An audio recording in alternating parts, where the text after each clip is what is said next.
Welcome back everyone to Global War 1936 and Operation Underworld. This time around we are doing turn number 6 for the Commonwealth and for France. So let's get right to the Commonwealth here.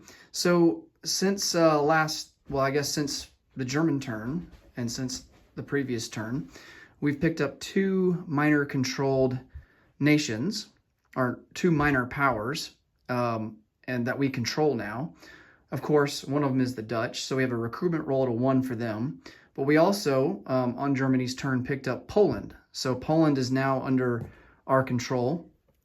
They only have Warsaw left, so really not much we can do there. We're just on the defensive, but we do get a recruitment roll for them, so that's going to be at a 1. Finland was also attacked by the Soviets. However, Finland, when the Molotov-Ribbentrop Pact is signed, Finland actually becomes a controlled minor power by the Germans. Now, if the Molotov-Ribbentrop Pact hadn't been signed and the Soviets invaded Finland, Finland would become a controlled minor power of ours under the British. But as it stands, they are a German controlled minor power, and they will get a recruitment roll, I believe, at a 3 on the next German turn, coming up on turn 7. So that's kind of how that works, just to clarify some things there on that front. Let's get into British tech rolls. We have 3 of them. We're going to go for radar, improved construction, and we're going to try for large ship construction as well. For our purchases, we are going to complete construction of a light carrier for $4. We're going to complete construction of a heavy cruiser for $5. We're going to produce a AAA for $4. That will go into London. A cavalry that will go into Cape Town for $3. And then a militia for $2 that most likely we're going to put that guy in Nubia. For the Far East Command, they had, I believe, $5 to spend. They're going to spend 4 of it and buy a Gurkha. Actually, no, I take that back. They had $10 to spend. They're going to use 4 of it to buy a Gurkha. And then over here, we're going to start construction for $5 on a fortification. And that's going to go on the border of Burma and Siam. And that will allow us to save $1 for next turn. For the Anzacs, they're going to spend all 7 of the bucks that they had, and they're going to upgrade a minor factory in Sydney to a medium factory. And then previewing the French, they have 1 tech roll. They're going to go for long-range aircraft at an 8 or higher.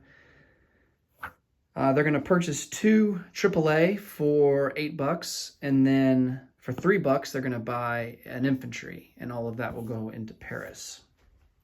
All right, so let's roll for some technology here. And let's see what we get. Oh, we only hit on 1 of them, and that was improved construction. So I think, yeah, we are not on the board yet for improved construction, so that moves us up to stage 1. All right.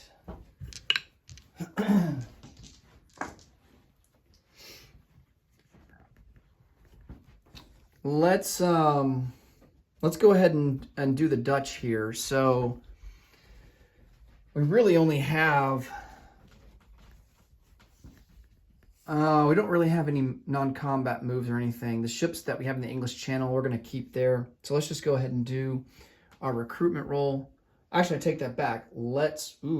I do think of something. I think of something that we can, I just thought of something that we can do, and that is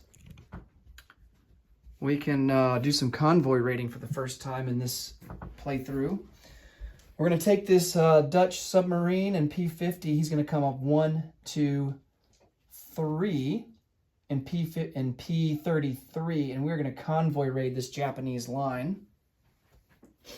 That line is worth $5.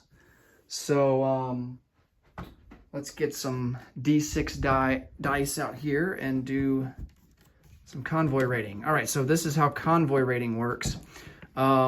Each country will roll a D6 die, and there are some modifiers that can be applied to those rolls. For a fleet submarine, the convoy attacker will get +2 to their roll.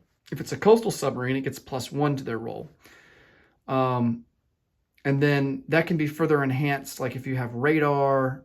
I think radar for the attacker is really the only technology that benefits you that I can think offhand at the moment. If you have advanced submarines, that also benefits you as well. But as the defender, if you have anti-submarine warfare, that increases your defense roll by 1. If you have radar, that increases your defense roll by 1. If you have long-range aircraft, that increases your defense roll by 1. So, and nobody's completed any techs yet, so the Japanese will have just a default roll. Whatever they roll is what their defense value is. But for us, we have a fleet submarine, and that's going to increase our attack by 2. All right.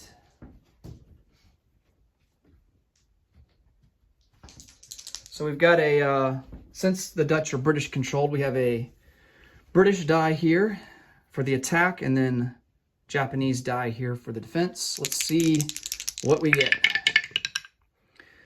Oh boy. All right. So it looks like we do +2, which is 8. So we do a damage of 3 to that Japanese convoy line. So then all we do is we come over here, and then we have to apply a marker to the convoy line so that the Japanese player knows to take that off next turn.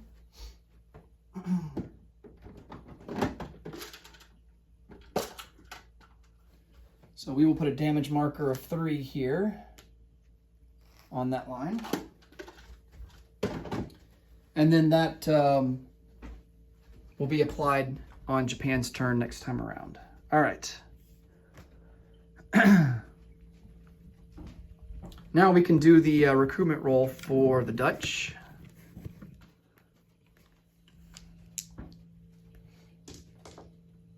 And we need a 1. And we miss with a 3. All right. Let's go ahead and roll for Poland, since there's nobody, there's no moves that we're going to do there. So they're at a 1 as well, and they fail with a 10.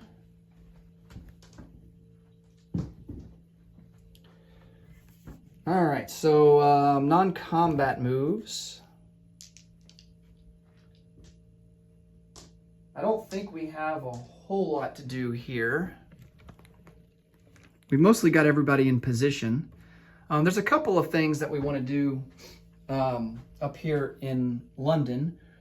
So we want to place one of these fighters on a light carrier. The light carrier is likely going to be produced here in the English Channel. So we're going to non-combat move this fighter here into A22. And when the light carrier gets produced in A22, he will automatically go onto the light carrier there. Other than that, we've got this troop transport, or this air transport in southern England. He's going to come down 1, and he's going to pick up this mountain infantry, and then go 2 into A22, 3 into A21, 4 into A28, 5 into A35, 6 into A44, 7 into Gibraltar. So he will use up all of his available fuel to transport this mountain infantry to Gibraltar. That will give us 2 guys there. Let's see. Yeah.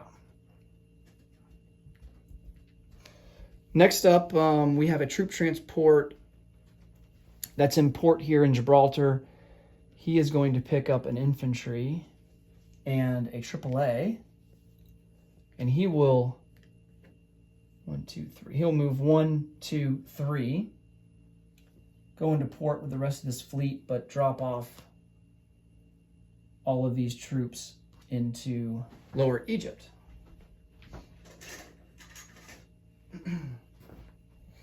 So that will give us 3 infantry in Lower Egypt. Actually, we'll get 4 infantry in Lower Egypt because we're going to move 1 guy from Western Egypt over to Lower Egypt. So that will be 4.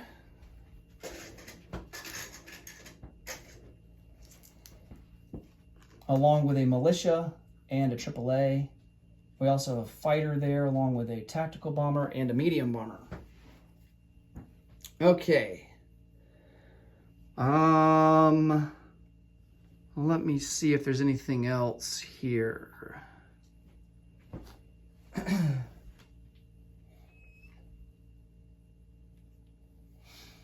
We do have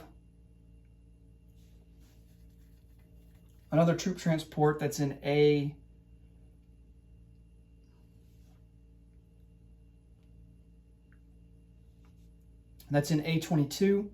He's going to pick up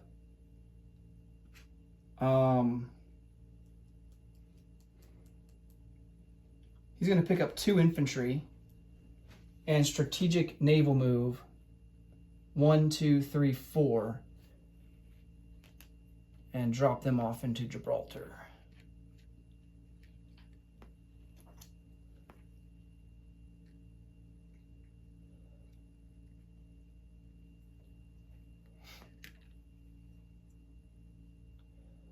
Okay.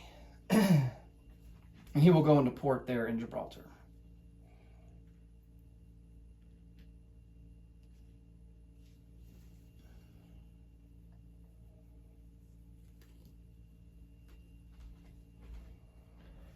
All right, let's come over to Asia here and see if there's anything we want to do.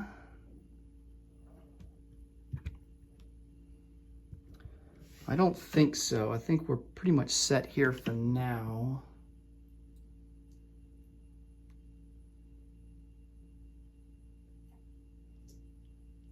Yeah, the Anzacs. The only really move we have is for the Anzacs. We're going to go 1, 2. Since we're going through a sea zone that contains 2 Japanese submarines, they do have the option to declare war on us. They will decline to do that. They don't want to right now. And so that Anzac infantry and artillery will go into Calcutta, and the troop transport will go into port with those other British transports. All right, let's place some units, and then we can get on to the French.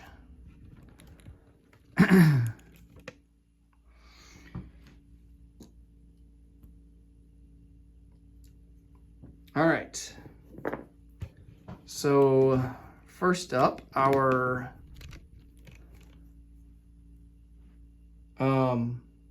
cavalry will go into Cape Town. So the way that this works is you have to create a supply route to Cape Town because Cape Town is not in home country. So technically, the cavalry will get manufactured in London, and then he will have to draw a supply path all the way down to Cape Town. Now, this is significant because it can get interdicted by German submarines, but we're not at war with Germany yet, so we don't have to worry about that at this stage quite yet. All right, so he will be placed in Cape Town, and then we will come over here, and this light carrier, we are going to add him here on to this, with this fleet. That is in A22.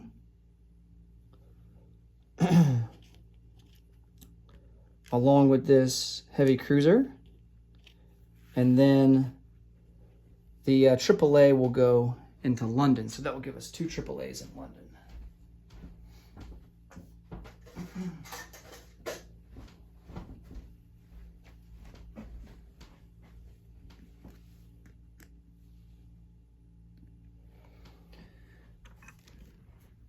All right.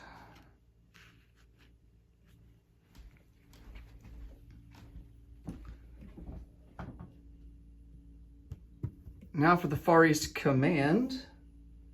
Oh yeah, we have our militia too. Let's place our British militia here in Nubia. For the Far East Command, they just have this Gurkha to place down, and he will go into Burma, so we'll chip him out.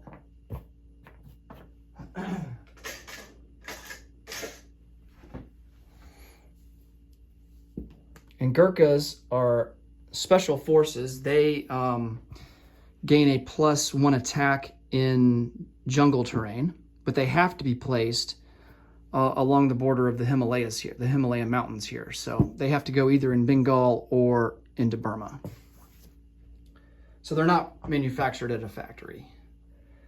Okay, and then we have our fortification here on stage 2. And then we can come down here to Australia and upgrade this minor factory to a medium factory. And that will be it for the British. So for Britain, we are now up to 21 IPP.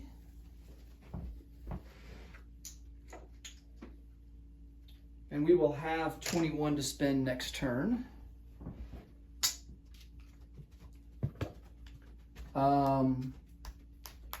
The Far East Command is at 9. They saved $1, so they will have 10 to spend next turn. And then the Anzacs are sitting at 7. And they spent all of their money, so they will have 7 to spend for next turn.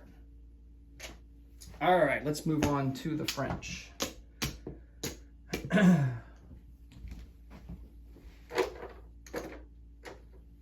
Okay, so we have 1 tech roll.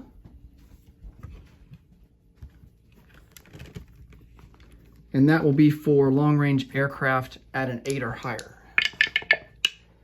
And we succeed with an 11, so we move up to stage 1 there.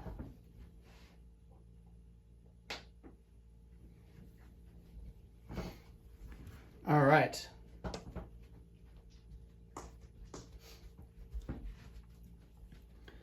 So we have no combat moves since we're not quite at war yet. We don't get an income increase until next turn. So this turn, there's no way that we can reach our wartime income and declare war on Germany. Germany would have to declare war on us next turn, or we would have to hit, I think we would need, we need a 3 or higher on our income increase roll next turn. Okay, so non-combat, let's see if we have any.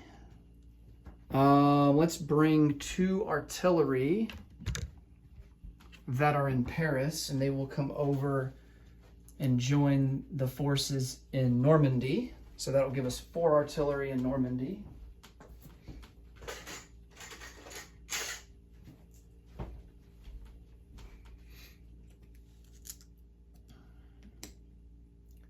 And I believe that's going to be all. For non-combat.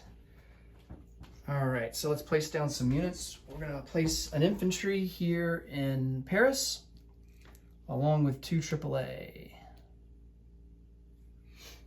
So at the very least, if the Germans decide to just go straight bull rush into Paris, any of their planes that attack blitz along with the ground troops, they'll have to contend with 2 AAAs. All right.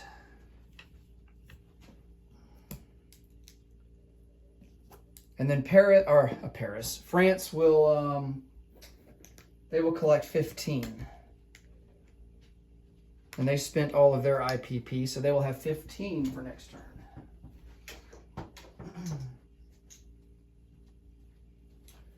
All right, that will do it for the Commonwealth and France. Next up will be Italy, turn 6. Thanks so much for watching, everyone. And until I see you in the next video, take care. Bye for now.